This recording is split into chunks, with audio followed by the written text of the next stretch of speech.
Suyuz deniz silargayı, yaprak çaçları,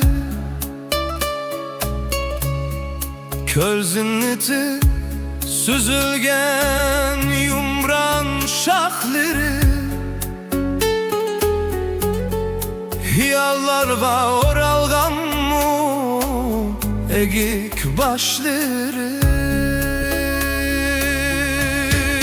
Köl boyda Mecnun tam egik başları. Suga tarap hösün tüze tarap çaçları. Tağ üstüde Karagay mezmut ve mehruç. Var boranda baş egmez rohi tovanuç. Esirler boyu kamitidir, körgün eslik heptur.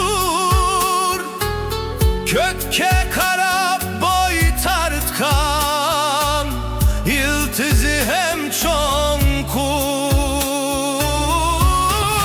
Tağ üstüde Karagay temkin boyları.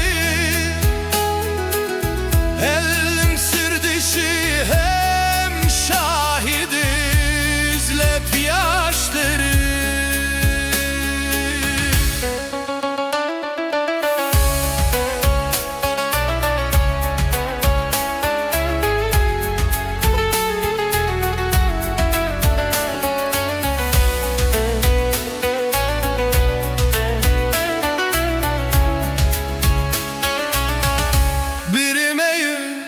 Şamalda biri küler hatta boranda,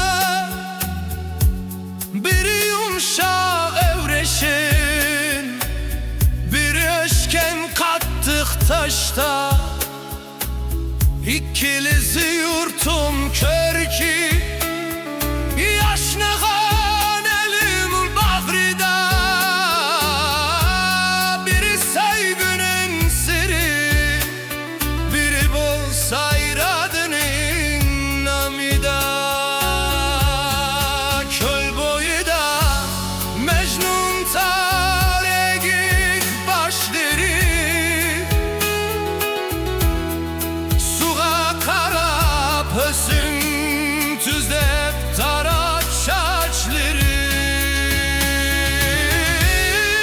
Tağ üstüde Karagay temkin boyları. Elin sır dişi hem şahidi zep yaşları.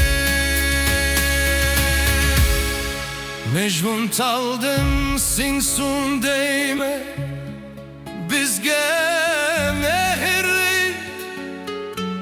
Karagaydın kalsın değme sevir taketli. Egilsek musun vay yaşaylı bolup gayretli. Yıldız tartıp zamanla kırbelni berketli.